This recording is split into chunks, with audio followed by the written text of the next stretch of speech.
پاکستان اور امریکہ کے عسکری تعلقات نئی بلندیوں پر۔ Army chief field marshal Syed Asim Munir کی ٹیمپا میں سینٹ کام کمانڈ تبدیلی کی تقریب میں شرکت۔ جنرل مائیکل کوریلا کی خدمات کو خراج تحسین پیش کیا۔ دو طرفہ عسکری تعاون کے فروغ میں جنرل کوریلا کے کردار کی تعریف کی۔ فیلڈ مارشل نے ذمہ داریاں سنبھالنے پر ایڈمرل بریٹ کاپر کے لیے نئے خواہشات کا اظہار کیا۔ پاک امریکہ عسکری تعاون کے تسلسل پر اعتماد کا اظہار کیا۔ فیلڈ مارشل کی امریکی chairman joint chiefs of staff general Dan Caine سے ملاقات۔ باہمی دلچسپی کے امور پر تبادلہ خیال کیا گیا۔ دورہ پاکستان کی دعوت بھی دی۔ آرمی چیف کی دوست ممالک کے دفاعی سربراہان سے بھی اہم ملاقاتیں ہوئیں۔ فیلڈ مارشل کی پاکستانی کمیونٹی سے بھی ملاقات۔ اپنے خطاب میں روشن مستقبل پر اعتماد رکھنے کی اپیل۔ وطن عزیز میں سرمایہ کاری کی ترغیب۔ پاکستانی کمیونٹی کی جانب سے پاکستان کی ترقی اور خوشحالی میں تعاون کے عزم کا اظہار کیا گیا۔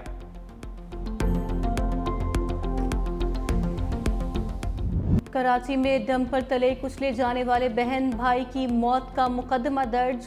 ہیوی ٹریفک کے حادثات میں جاں بحق افراد کی تعداد 564 ہو گئی۔ ڈمپر تلے کچلی جانے والی ماہنور اور احمد رضا کی میتیں سرد خانے منتقل۔ نماز جنازہ ادا، سپرد خاک کر دیا گیا۔ حادثے میں جاں بحق ہونے والی ماہنور کی آئندہ ماہ شادی تھی۔ حادثے کے بعد مشتعل افراد نے 7 ڈمپر جلا دیے۔ ڈرائیور پر بھی تشدد۔ پولیس نے موقع پر پہنچ کر ڈرائیور کو تحویل میں لے لیا۔ فائر بریگیڈ کے عملے نے موقع پر پہنچ کر آگ بجھائی۔ حادثے میں زخمی والد ہسپتال میں زیر علاج۔ گورنر سندھ کامران ٹسوری نے کہا مشتعل شہری قانون ہاتھ میں لینے سے گریز کریں۔ سندھ حکومت حادثے کے ذمہ دار ڈمپر ڈرائیور کو قرار واقعی سزا دلوائے۔ قاتل ڈمپر نے ماہنور کے عروسی جوڑے سے پہلے ہی کفن پہنا دیا۔ 22 سالہ ماہنور کی اگلے ماہ شادی تھی۔ والدین بیٹی کے لیے جہیز کا سامان خرید رہے تھے مگر قسمت نے ہاتھوں کو مہندی سے سجانے کا وقت ہی نہ دیا۔ خوشیوں میں بھرا گھر ماتم میں تبدیل ہو گیا۔ ایک لمحے میں سب خواب الٹ گئے۔ زخمی والد کو بیٹی اور لخت جگر کی موت کی اطلاع نہیں دی گئی۔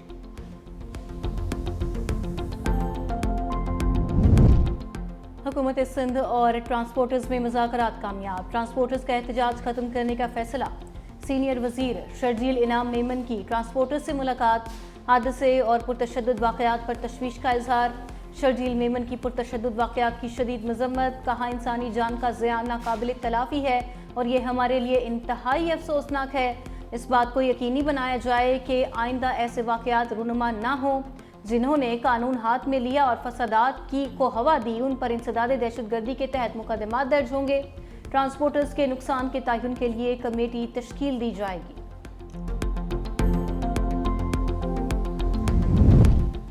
وزیر اعظم شہباز شریف سے بلوچستان کے طالب علم اکرام اللہ کی ملاقات۔ اکرام اللہ کاکڑ نے راولپنڈی بورڈ کے میٹرک امتحانات میں تیسری پوزیشن حاصل کی۔ وزیر اعظم نے کہا اکرام اللہ محنت سے اپنے ہدف کی طرف گامزن ہے۔ طالب علم اکرام اللہ کاکڑ نے کہا آپ سرپرستی نہ کرتے تو کامیابی نہ ملتی۔ CSS کر کے قوم کی خدمت کرنا چاہتا ہوں۔ اکرام اللہ کا گھر سیلاب میں بہہ گیا تھا۔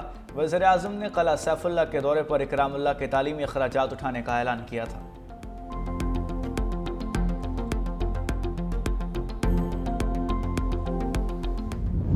ہماری سانسیں، ہمارا خون، ہمارا جذبہ، ہمارا جنون، سب تیری حفاظت کے نام۔ ہماری ہر پرواز، ہر اڑان پاکستان کے وقار اور سربلندی کے نام۔ ہر لہر کے سینے پہ بن کے کھڑے ہیں ہم حفاظتی دیوار، ہم ہے اس کی ہر موج کے پہرہ دار۔ معرکہ حق میں حصول آزادی سے تحفظ آزادی تک کا سفر۔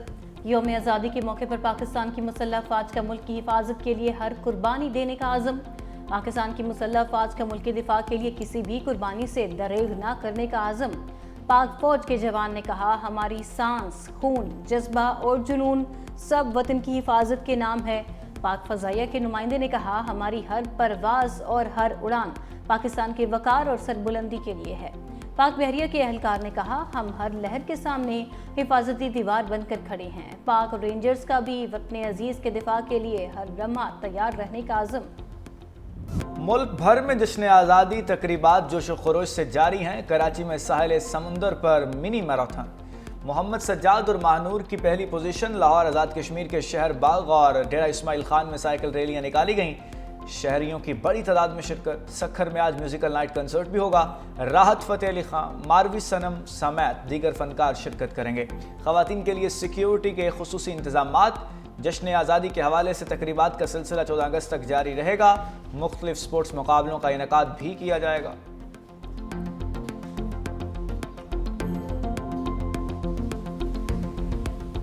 پاکستان نے، پاکستانی افواج نے، پاکستانی فورسز نے، پوری قوم نے مل کر بھارت کو عبرتناک شکست دی ہے، اور اس عبرتناک شکست جو بھارت کو پوری پاکستانی قوم نے دی ہے، اس کے آفٹر افیکٹس آج دن تک بھارت اس اسٹیٹ آف شاک سے نہیں نکل سکی ہے۔ کل ان کا ایک ایئر فورس چیف جو ہے پیدا ہو گیا اچانک کہ جی ہم نے بھی گرائے۔ ان کے ملک میں اتنا ان کے اوپر لعن طعنہ ہوا، اتنا ان کو مودی حکومت کو، انڈین آرمی کو، انڈین ایئر فورس کو لوگوں نے جس طرح کرٹیسائز کیا ہے بھارت میں بیٹھ کر، بھارتیوں نے اب اپنی فیس سیونگ کے لیے کہہ رہے جی ہم نے یہ بھی کر دیا، ہم نے وہ بھی کر دیا۔ پاکستان نے حالیہ جنگ میں بھارت کو عبرتناک شکست دی۔ بھارتی ایئر چیف کا بیان فیس سیونگ کی کوشش ہے۔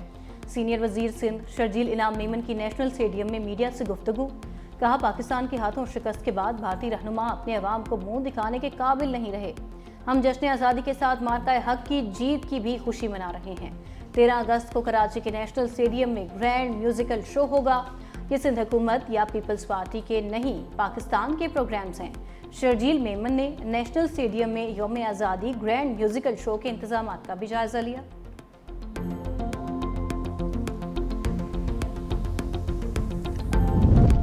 سندھ کی اقلیتی برادری کے لیے بڑی خوشخبری، مارکہ حق اور جشن آزادی کی خوشیوں میں شامل کرنے کے لیے اقلیتی محنت کشوں کو ای بائکس دینے کا فیصلہ۔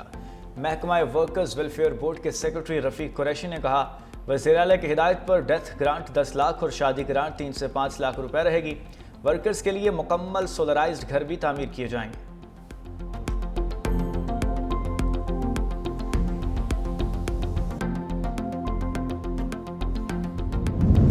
پاکستان اور امریکہ کے دو طرفہ تجارتی حجم میں 16% اضافہ، 365 نے اعداد و شمار حاصل کر لیے۔ گزشتہ مالی سال پاک امریکہ تجارت کا حجم 7 ارب 59 کروڑ 80 لاکھ ڈالر رہا۔ پاکستان کی امریکہ کو 5 ارب 83 کروڑ ڈالر کی برآمدات، گزشتہ سال کی نسبت 10% اضافہ ریکارڈ کیا گیا۔ امریکہ کی پاکستان کو درآمدات کا حجم 1 ارب 76 کروڑ 30 لاکھ ڈالر رہا۔ درآمدات میں گزشتہ سال 40% اضافہ ہوا۔ ایک سال میں امریکہ کے ساتھ پاکستان کا تجارتی سرپلس 4 ارب ڈالر سے زائد تھا۔ مودی سرکار ہر محاذ پر ناکام، معاشی اور سفارتی ناکامیوں کے بعد اپوزیشن کی جانب سے انتخابات میں دھاندلی کے سنگین الزامات نے مودی کی مشکلات بڑھا دی۔ پاکستان کے ساتھ جنگ بندی اور امریکہ سے سفارتی سرد مہری بھی مودی کے لیے امتحان بن گئی۔ بین الاقوامی جریدے روئٹرز نے موجودہ دور کا مودی کا دور اقتدار مشکل ترین وقت قرار دے دیا۔ آئندہ ہفتوں میں چین اور روس کا متوقع دورہ بھارتی وزیر اعظم کے لیے کڑا امتحان ہے۔ بہار کے ریاستی انتخابات میں ممکنہ شکست مودی کے تابوت میں آخری کیل ثابت ہو سکتی ہے۔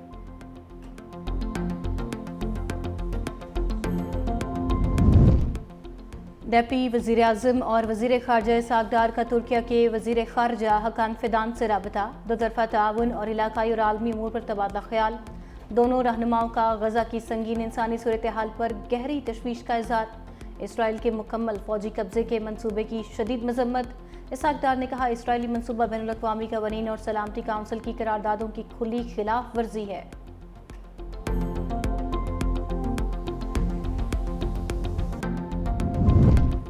مستونگ کے قریب ریلوے ٹریک پر دھماکہ، جعفر ایکسپریس کی 6 بوگیاں ڈی ریل ہو گئیں۔ ریلوے ٹریک پر دھماکہ اسپیزن کے قریب ہوا، خوش قسمتی سے کسی مسافر کو نقصان نہیں پہنچا۔ دھماکے کے بعد فورسز نے علاقہ گھیرے میں لے لیا، واقعے کی تحقیقات اور سرچ آپریشن جاری۔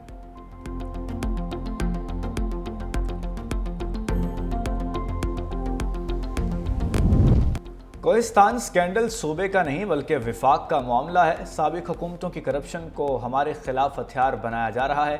وزیر اعلیٰ خیبر پختونخوا علی امین گنڈا پور کہتے ہیں ملک میں آئین و قانون نام کی کوئی چیز نہیں، عوامی نمائندوں کو بلا وجہ نااہل کر کے ان کے حقوق چھینے جا رہے ہیں۔ رجیم چینج سے حکومت گرانے کے بعد پی ٹی آئی حالت جنگ میں ہے۔ یہ پاکستان اور آزادی کی جنگ ہے اور ہم آخری دم تک لڑیں گے۔